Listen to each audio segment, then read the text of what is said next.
Bon, bonjour, merci beaucoup d'être présent aujourd'hui. C'est avec un grand plaisir que Mensa Poitou-Charentes vous accueille pour cette conférence débat sur le thème de l'interaction, on va dire, entre les hommes et les animaux. On appelle ça hommes et animaux. Il y a plein de titres possibles. Il y a la cause animale qui sera abordée par Honorine. Farid nous parlera des interactions avec les animaux sauvages. C'était une conférence qui était prévue il y a un an, quasiment jour pour jour. Puis malheureusement, avec le Covid, ça n'a pas pu se faire. Alors il y a un an, c'était vraiment, ça l'est toujours, c'était un sujet d'actualité chaud. Concernant les loups, c'était une période où dans le département, on avait trouvé des traces de pas de loups. Donc les agriculteurs, les éleveurs étaient en panique, surtout dans le sud du département. Et ça faisait la une des journaux tous les jours. Et concernant la cause animale, il y avait beaucoup de vidéos de L214 qui circulaient, qui commençaient à circuler à l'époque. On avait aussi le référendum sur les animaux qui avait été lancé. Et du coup, c'était d'actualité. Honorine fera un petit point sur ces questions-là. Un an après, j'ai envie de dire presque malheureusement, toujours d'actualité. La maltraitance ne s'est pas arrêtée. Il y a une loi qui est parue au mois d'octobre, Honorine la détaillera, qui apporte de grandes avancées. Mais pour autant, on a toujours des animaux maltraités, des abattages d'animaux qui sont mal faits. Bon, il faut bien qu'on se nourrisse. Après, voilà, je vais le dire en préalable, mais cette réunion, moi je veux qu'elle soit bienveillante, je veux qu'elle soit à l'écoute, je veux qu'on soit à l'écoute, je veux qu'on soit tolérant. Pas de dogmatisme, mais après voilà, il faut que tout le monde respecte les choix de chacun.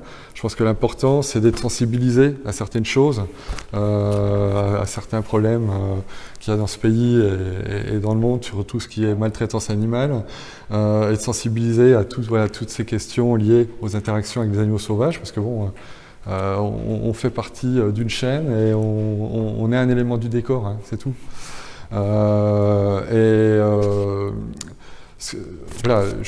vais faire une petite introduction d'une 15-20 minutes. Il ne faudra pas tout prendre au premier degré, parce que je vais être volontairement provocateur, des fois décalé. Mais pour revenir sur... je passe un peu les diapos. Hop. Pour revenir donc sur l'actualité, excusez-moi, je fais un peu dans tous les sens. Je disais oui, la maltraitance, c'est quelque chose qu'on ne peut pas accepter, hein, qu'on soit omnivore, végétarien ou vegan. Je pense qu'on est tous d'accord sur le principe de départ que maltraiter un animal, en tout cas, si il doit passer par l'abattoir, ça doit se faire dans les meilleures conditions pour lui, et que c'est pas normal aujourd'hui en 2021 que des animaux souffrent parce qu'on tue mal, parce qu'on veut faire rapide, et c'est des choses qui sont pas acceptables. Après, c'est des choix de chacun de limiter ou d'arrêter la consommation, mais ça, voilà, on respecte tous les choix des uns des autres. Et puis après, il y a des aberrations. Comment l'être humain a pu inventer l'idée de mettre un hublot sur une vache. Alors, je ne sais pas si... Alors, on parle pas, mais voilà, je pense que... Moi, je ne sais pas ce que va nous présenter Honorine, mais je sais qu'il y aura quelques images qui pourront peut-être être choquantes. Mais en tout cas, mettre un hublot sur une vache, je pense que vous connaissez tous un peu le principe, hein, pour aller regarder et fouiller ce qu'il y a dedans. Il n'y a que l'être humain qui est capable de quelque chose comme ça, et je pense qu'il y a une sérieuse remise en question à avoir. Voilà. Autrement, concernant les loups, c'est toujours d'actualité. Il y a eu en Charente, c'est en Val-de-Loire, où ils en ont trouvé. Il y a eu un passage il n'y a pas longtemps. Enfin, en tout cas. C'était à côté de Saint-Nazaire. Voilà. En Loire-Atlantique, pardon. Il y a 15 jours. Il y a 15 jours, ils n'en avaient jamais vu. Ils ont découvert qu'un loup pouvait se balader partout. Donc, voilà. Ouais. Mais en tout cas, il n'y a pas de zone où le loup ne se déplace pas. Mais ça, je laisserai Farid expliquer. Alors, loup, il parlera des loups, des ours, hein, c'est une thématique plus générale. Mais ça reste d'actualité. Et puis, il y a une semaine, on a M. Castex qui a fait un discours au Congrès des maires. Et il y a 3 dossiers principaux qui sont ressortis. trois choses qu'il a voulu mettre en avant, en exergue. La première, c'était le pass sanitaire pour les remontées de ski. C'est vrai que c'était un sujet vachement important. Mais on peut comprendre qu'il y ait des professionnels qui ont besoin de vivre, on peut comprendre qu'il y a aussi des touristes qui ont, voilà. Enfin, en tout cas, c'est un des trois points principaux qu'il a voulu exposer au Congrès des maires. Le deuxième point qu'il a voulu exposer, c'était la parité dans les petites communes. Alors ça, voilà, un sujet très noble, pour le coup, digne d'intérêt. Vraiment, je pense qu'on pourrait faire une conférence sur la parité. Mais à part que les élections municipales, c'était il y a 1 an, et les prochaines, c'est en 2026. Est-ce que c'était le sujet d'actualité le plus brûlant? Je ne sais pas. Alors, il restait un troisième sujet. Il aurait peut-être pu parler des accidents de chasse. Hein? Non, mais vu que cette semaine, on a quand même quelqu'un qui a été criblé sur tout le visage, qu'il y a une semaine aussi, il y en a un qui en a pris plein le poitrail, qu'il y a quelques semaines, il y a un jeune qui voulait juste couper son bois qui est mort, qu'il y a une semaine, il y a quelqu'un qui reliait en voiture Rennes et Nantes et qui s'est pris une balle en roulant et qui depuis est mort. Donc là, on a un sujet d'actualité. Celui qui a pris dans le visage et celui qui a pris dans le poitrail, c'est un chasseur. Enfin, les deux, c'est des chasseurs. Là, voilà. Bon. On va dire, c'est une forme de sélection naturelle. Voilà. J'ai rien dit. Mais bon, voilà. Il n'en a pas parlé, alors que, je vous le donne pour info si vous ne le savez pas, en ce moment, il y a une pétition au Sénat, vous tapez pétition Sénat, et il y a une pétition, contre la chasse, parce qu'il ne faut pas, encore une fois, il ne faut pas être dogmatique, hein, j'aurai un discours très mesuré aujourd'hui. Personnellement, je suis anti-chasse, mais je peux comprendre qu'il y ait besoin de chasseurs aussi. Mais voilà, il y a une pétition pour dire laissez-nous nous promener dans les bois le dimanche. Voilà, des choses comme ça, pour qu'on ait une meilleure cohabitation. Farid qui fera un exposé sur le loup, j'imagine, on n'a pas échangé sur l'exposé, mais je connais Farid, je sais bien qu'il ne va pas dire je suis anti-éleveur, il va dire j'imagine que tu vas parler de cohabitation, hein, de choses comme ça. Donc voilà, il faut toujours penser, il ne faut pas être extrémiste non plus, mais concernant les accidents de chasse, voilà, on nous dit qu'il n'y en a eu que 39 l'an dernier, qu'il n'y en a que 13, il y a 39 morts l'an dernier, que 13 cette année, c'est pas grave. Bon voilà, chacun juge. Mais en tout cas, M. Castex, il n'a pas parlé de ça. Il a parlé du loup. Voilà, ça c'était l'actualité brûlante de la semaine dernière. Et ça va faire sourire Farid, je pense, parce que le sujet, c'est que, en fait, on ne prend pas assez en compte le risque pour les éleveurs concernant le loup, et que, en fait, on se trompe dans le comptage. Donc, alors ça, c'est la marotte des éleveurs. Hein. Quand il y a un loup, ils envoient 10, puis quand il y a une meute, ben, ils envoient 5, 6, il y a des meutes partout, quoi. Donc, c'est... Voilà. Et voilà. Quand c'est pas un chien, voilà.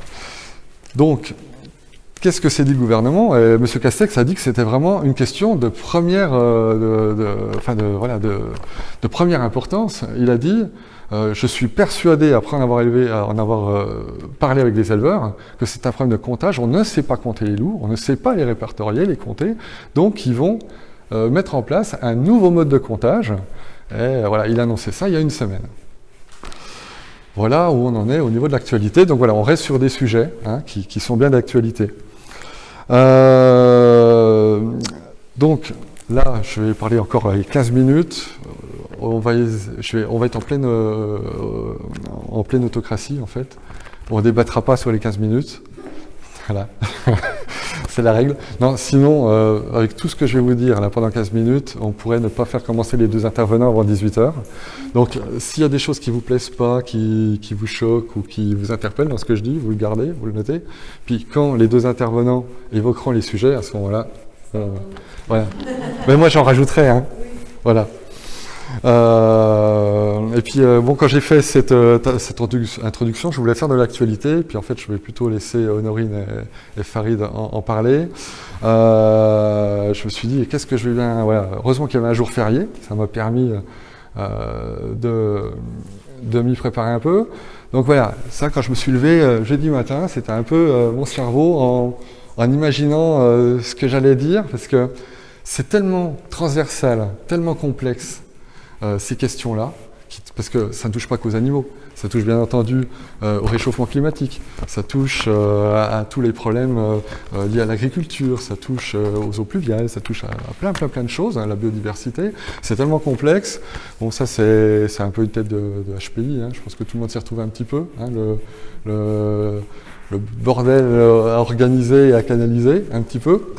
Je me suis dit, j'ai commencé à préparer, voilà.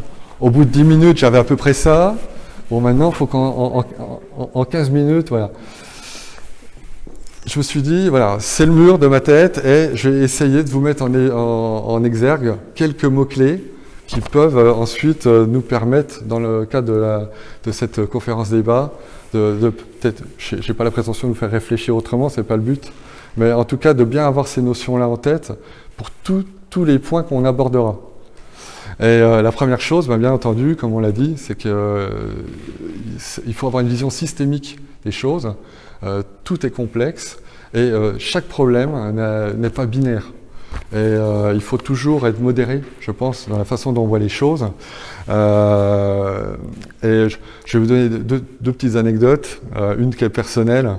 Je faisais une thèse sur la défense des écosystèmes et je me retrouve un jour face à un responsable de l'ONU. Cette personne faisait une conférence débat sur la protection des océans. Donc ça m'intéresse en premier lieu. Mais au bout de 30 minutes, 1 heure de débat, la personne n'avait parlé que de l'océan.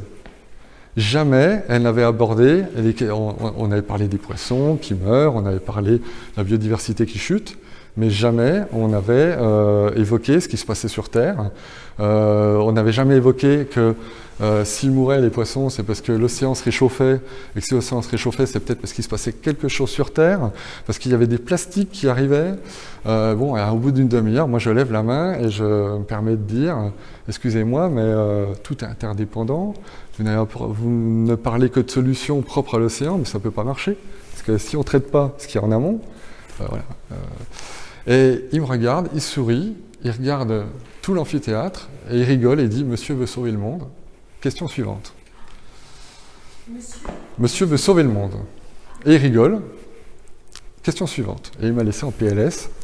Mais il faut bien comprendre, en fait, que tout ce qui se passe au-dessus de nous, c'est comme ça. Ils n'ont absolument aucune vision systémique. Aucune. La semaine d'après, j'étais à l'Assemblée nationale, je parlais avec des gens comme Delphine Bateau et d'autres, et c'était pareil. Chacun voit par le bout de sa lorgnette et traite les problèmes par le bout de sa lorgnette. Personne, c'est pas qu'ils l'ont pas. Après, des fois, il ne faut pas être naïf, il y a des lobbies, il y a des interactions qui font que c'est pas parce qu'on ne veut pas, c'est que des fois on ne peut pas. On est pris par des choses qui sont très politiques. Mais cette vision systémique, même des hauts responsables, dans leurs discussions, dans leurs échanges, quand ils sont libres d'échanger, ils ne l'ont pas. Et clairement, hein, n'attendez rien du dessus. Et moi, ma thèse, au bout d'un moment, à force d'avoir des expériences comme ça, je l'ai arrêtée. Moi, j'étais au bord de la dépression. Et je préfère aujourd'hui faire des journées comme aujourd'hui, où je me sens plus utile. Et moi, mon discours, c'est de dire chacun de vous, à votre niveau, à votre petit niveau, mais l'addition de tous ces petits niveaux, on peut faire quelque chose. Mais n'attendez pas qu'au-dessus, ils fassent quelque chose pour nous, parce qu'ils ne comprennent pas ce qui se passe. Clairement, ils sont sur une autre planète, quoi.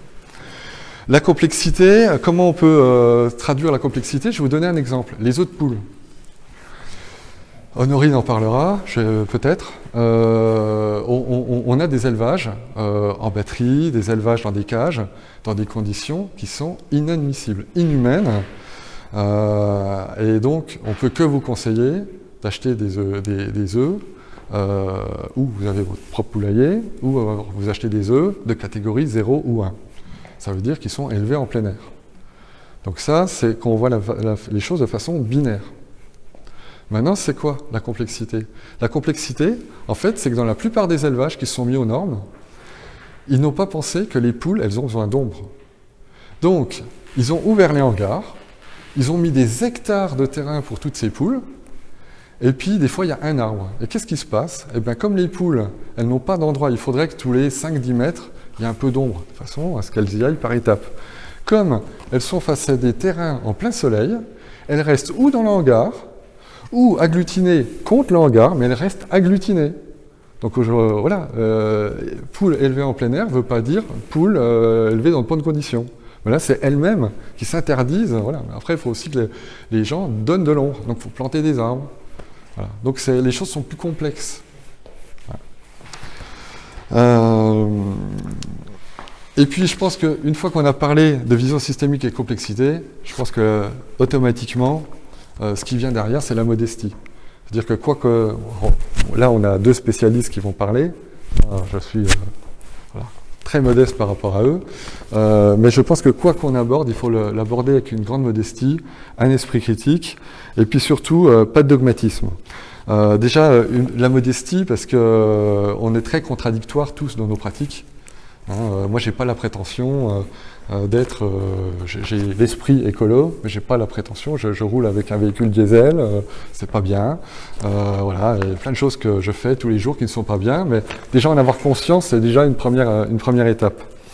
En tout cas, évitons de donner des leçons, et puis n'oublions jamais ce qu'on appelle le biais de confirmation. Et on fonctionne tous comme ça, à des degrés divers.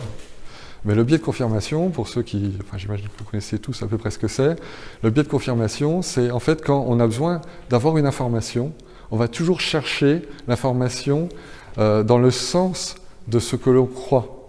Ça veut dire que plutôt que d'aller chercher la contradiction, par exemple aujourd'hui, j'imagine que vous avez tous une sensibilité, une appétence pour les questions liées aux animaux, mais pourquoi pas aller voir un comice à une réunion de chasseurs.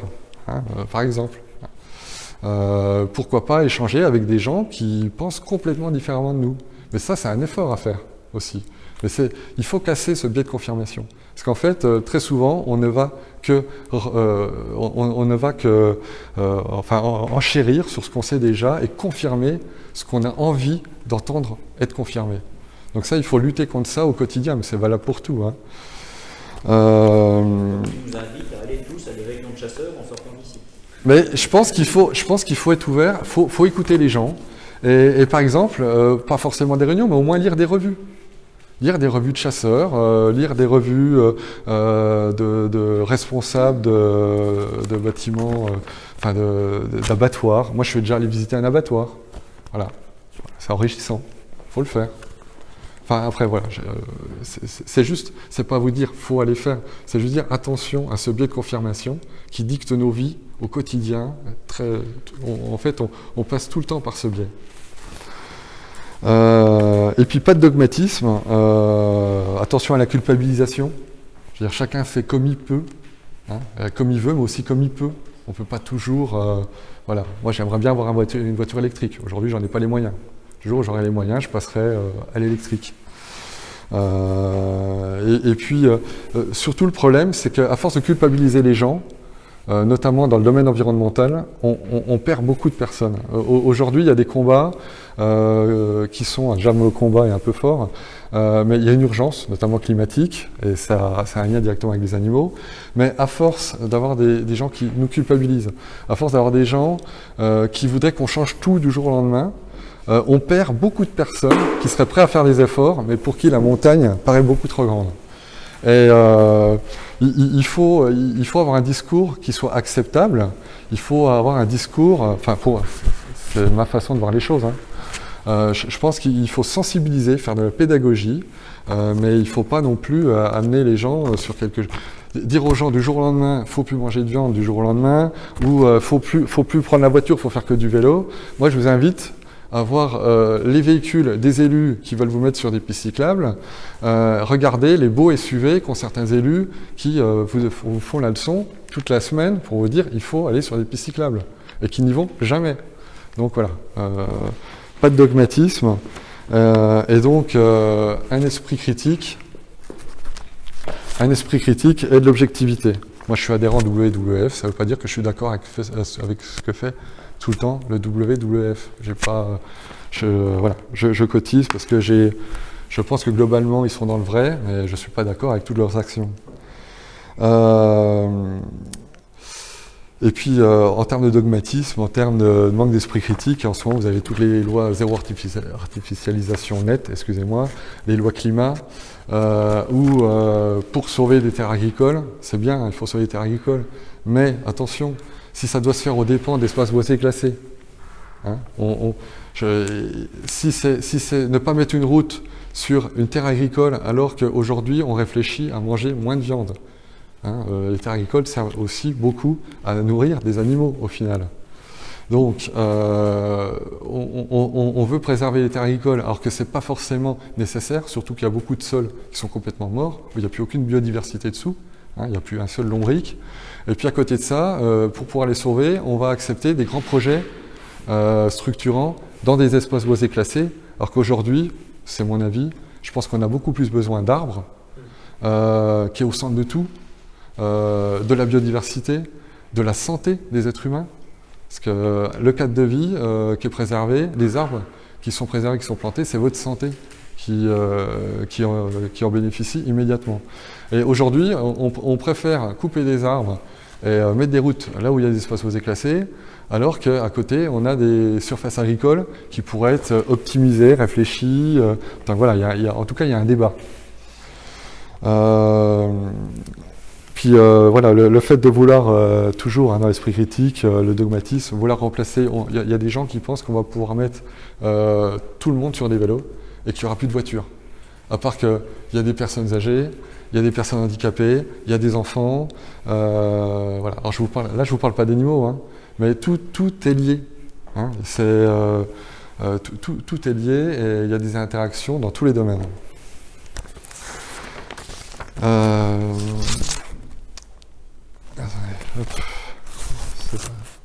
C'était pas ce que je voulais mettre tout de suite, mais bon.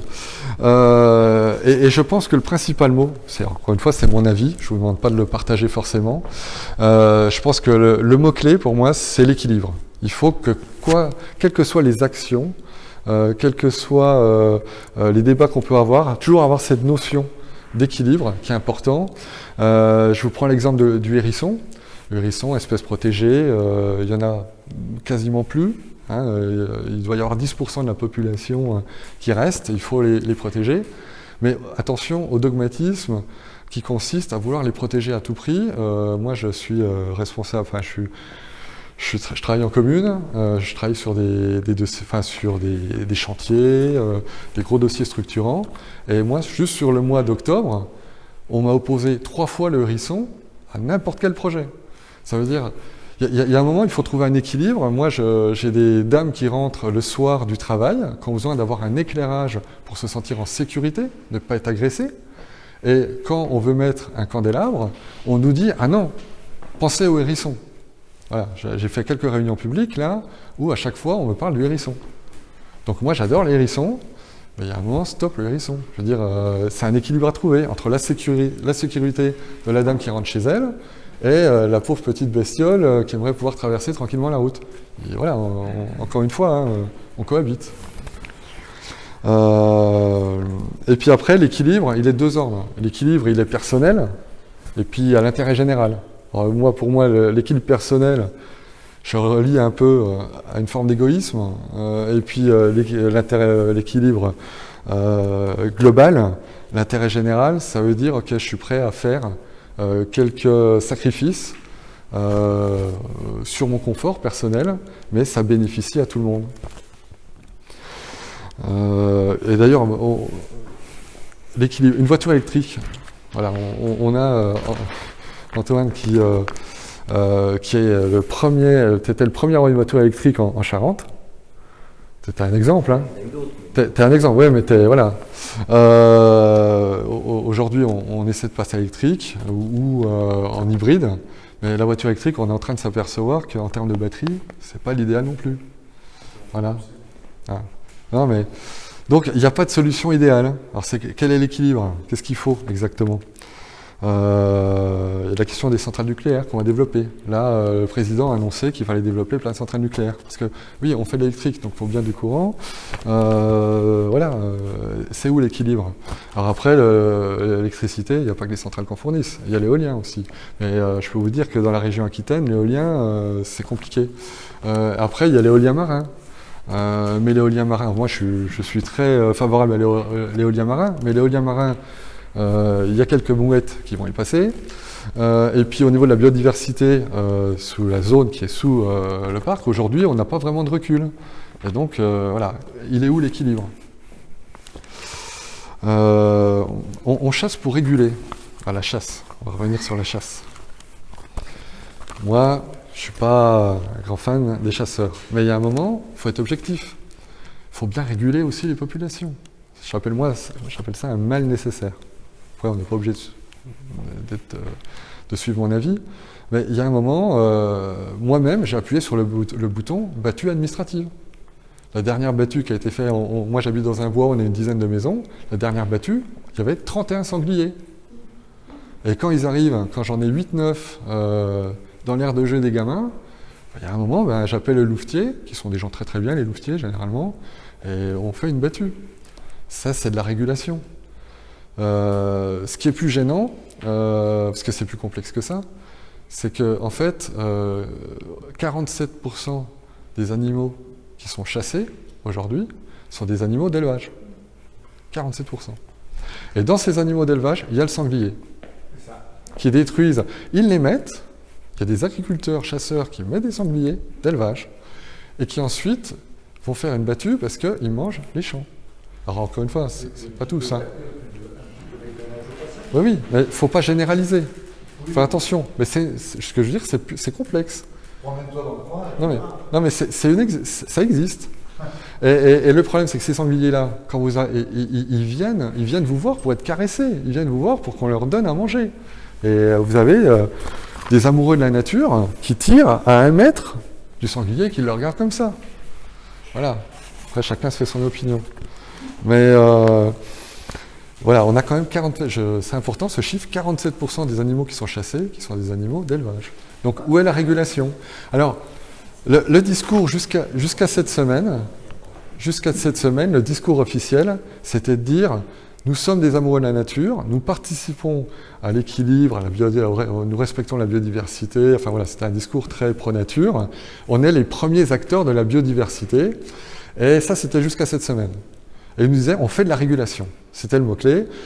Pour votre information aussi, vous imaginez bien que le lobby chasseur est très puissant, qu'il y avait 42 000 chasseurs qui ont manifesté, ça faisait la une des journaux, 42 000, voilà, non mais c'est rien 42 000 personnes. Hein, la pétition sur la chasse, en 2 semaines, on était à 103 000 personnes. Et à partir de 100 000 personnes, le Sénat est obligé de prendre la question en main. Alors quand vous allez sur le site du Sénat, vous ne la voyez pas tout de suite, elle est bien cachée dans un coin, vous allez avoir des pétitions où il y a 10 personnes sur 100 000, vous voyez 10, 22, 50, puis quand vous cherchez bien, il y a celle-là qui est déjà à 103 000. Et on ne la met pas en avant. Ça, c'est une réalité. Mais au niveau de la chasse, ce discours qui était de dire on fait de la régulation, c'est terminé depuis 2 jours.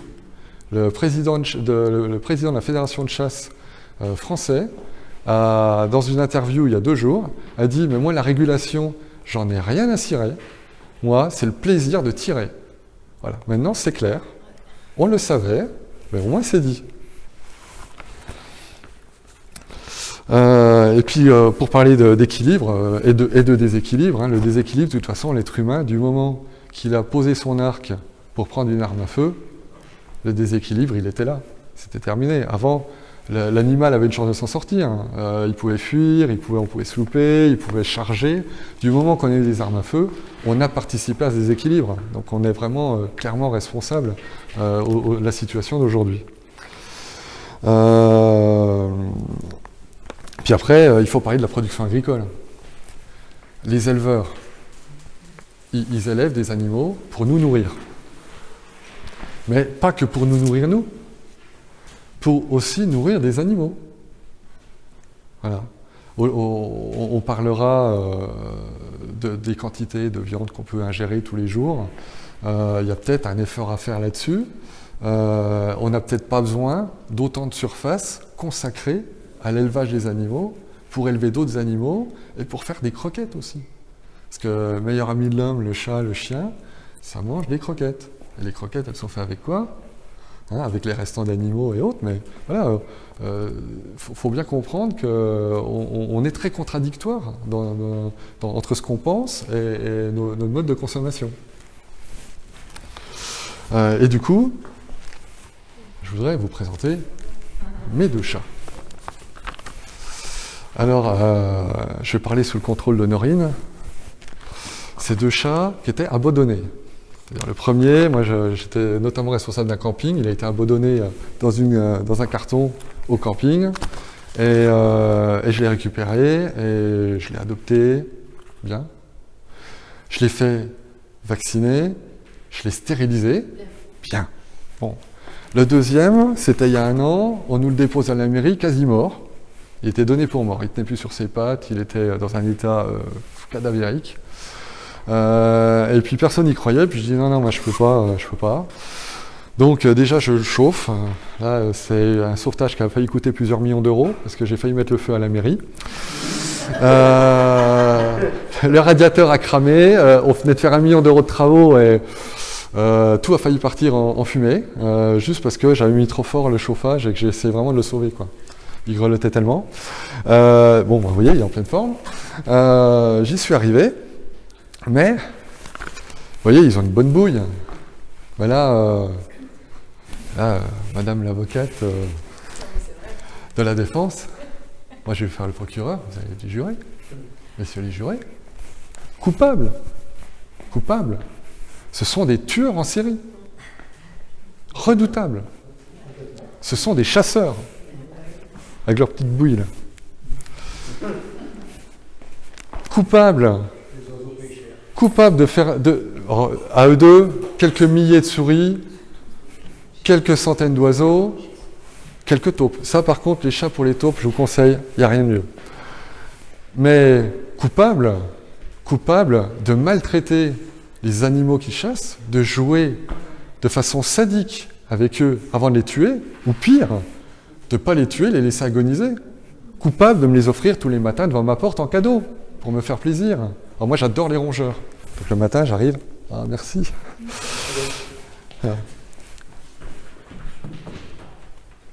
Et coupable donc d'une chute énorme de la biodiversité, j'habite dans un bois, avant d'avoir mes chats, le fait d'avoir un trampoline, des enfants qui jouent, des voitures, ça ne gênait personne. Les écureuils étaient là, les chevreuils étaient là, j'avais une biodiversité qui était intacte malgré la présence de l'homme.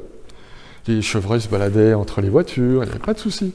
Du jour où j'ai mis ces tueurs en série dans la propriété, ce jour-là, je n'ai plus eu de biodiversité du tout quasiment. J'ai encore les chevreuils et les sangliers, mais je n'ai plus vu un écureuil depuis leur arrivée. Et voilà. Et donc, c'est là où je pense qu'il faut, c'est toujours plus complexe que ça, il faut être modeste, il faut avoir un esprit critique. Et puis ils sont pour rien les deux, ils ne sont pas coupables. Eux, ils vivent leur vie, je les ai sauvés. Voilà. Eux, ils vivent leur vie de chasseurs. C'est moi le coupable. C'est moi le responsable. C'est moi qui ai fait chuter la biodiversité chez moi. Je suis responsable sur plusieurs hectares d'une chute complète de biodiversité dans un espace boisé classé. Et après, je fais quoi? Je les rapporte à l'SPA. Moi, mes petits tueurs en série, je les aime bien, je veux les garder. Mais j'ai bien conscience de ce que j'ai fait. Et ça, c'est pas des animaux qui auraient dû se retrouver dans un bois. Voilà. Alors, déjà, la première chose, c'est les stériliser. Ça, c'est déjà la priorité, quoi.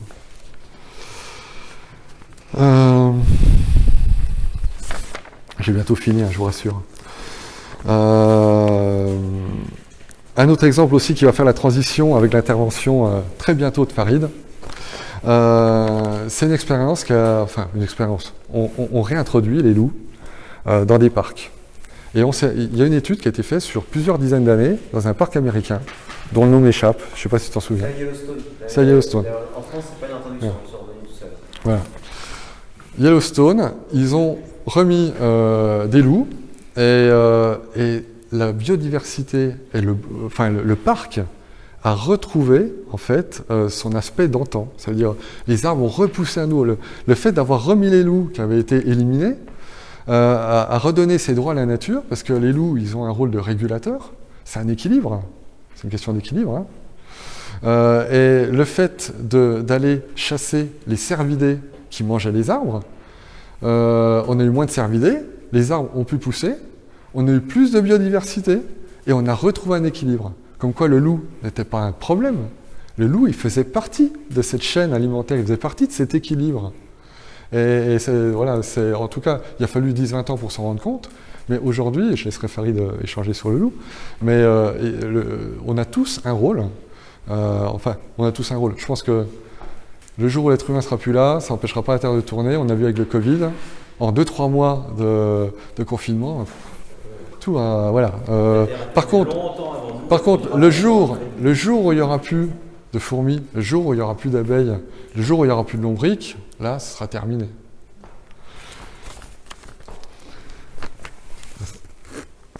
Ben ça j'avais oublié. Je vous donne juste un exemple. Confrontation entre le chevreuil et un de mes chats. Voilà. Le chevreuil, vous voyez, même un chevreuil, voilà, hein, vous voyez là, il n'est pas allé plus loin, il est reparti. Comme quoi, un petit animal comme ça, hein, il fait sa loi, c'est son territoire. Ça, c'est autre chose que je montrerai plus tard. Et puis, du coup, un dernier mot, avant de laisser la parole à Farid. Je pense que ce qui est important aussi, c'est de savoir évoluer. Voilà, aujourd'hui, on n'est pas là pour vous dire il faut faire ça, ça, ça. C'est de la sensibilisation. Chacun prend ce qu'il veut ou pas. Mais ce qui est important, c'est qu'il va falloir évoluer. Et, de toute façon, on n'aura pas le choix. On n'aura pas le choix parce que d'ici 2050, pour les plus pessimistes des scientifiques qui sont spécialisés sur la question, il n'y aura plus de viande. Pour prendre l'exemple de la nourriture incarnée. Il n'y aura plus de viande, pour les plus pessimistes, on peut imaginer qu'il y en aura encore. Mais par contre, en quelle quantité et à quel prix? Et puis 2050, c'est demain en fait. C'est dans 30 ans. Moi j'ai mon fils là qui est là, qui a 10 ans. Il aura 40 ans. C'est demain, en fait. Alors, il y aura d'autres solutions. D'ici là, on va faire d'autres formes de... Enfin, on va produire d'autres choses. Mais la façon dont on se nourrit aujourd'hui, on ne peut pas continuer comme ça. Alors, je laisserai Honorine en parler. Je rebondirai derrière avec des chiffres. Mais en tout cas, il y a une vraie nécessité aujourd'hui d'évoluer. Après, chacun comme il peut. Et puis je vais m'arrêter là, parce qu'il faut que je laisse la parole aux autres. Bon, j'ai essayé de faire un nuage de mots, mais un nuage de mots avec 4-5 mots, c'est pas joli en fait. Ça sert pas à grand chose, mais voilà. C'est pour ça que tu as mis le logo Auchan derrière. Ouais. Je savais pas. C'est le seul animal que j'ai trouvé en nuage de mots. C'est pas vrai, le blague. Voilà. Et je vais enfin laisser parler un vrai spécialiste, parce que moi je ne suis qu'un modeste... Voilà, un modeste interlocuteur, et je vais laisser la parole à Farid.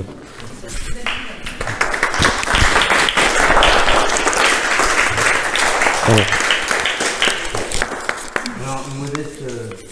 Attends, je vais t'équiper. En fait, on se connaît parce que nos enfants sont scolarisés ensemble, en fait. On est de la même commune. Et la première fois qu'on a eu une conversation un peu sérieuse, il me dit, toi, t'as pas écrit une thèse, toi, par hasard? Je dis, mais oui. Ah, mais oui, mais attends, ta thèse, c'est un gros truc. Ah, c'est sur les ours et les loups. En fait, c'est la première fois que je rencontre quelqu'un, j'avais déjà rencontré des gens qui avaient lu ma thèse, mais quelqu'un qui n'était pas spécialiste de la question, qui avait déjà, au moins, je sais pas si tu l'as lu, mais au moins tu l'avais compulsé. Tu l'avais regardé. 526, voilà. Donc voilà l'échange qu'on a eu. Donc voilà, il est bien modeste, notre David, mais vous le connaissez bien de toute manière, hein, c'est pas la peine.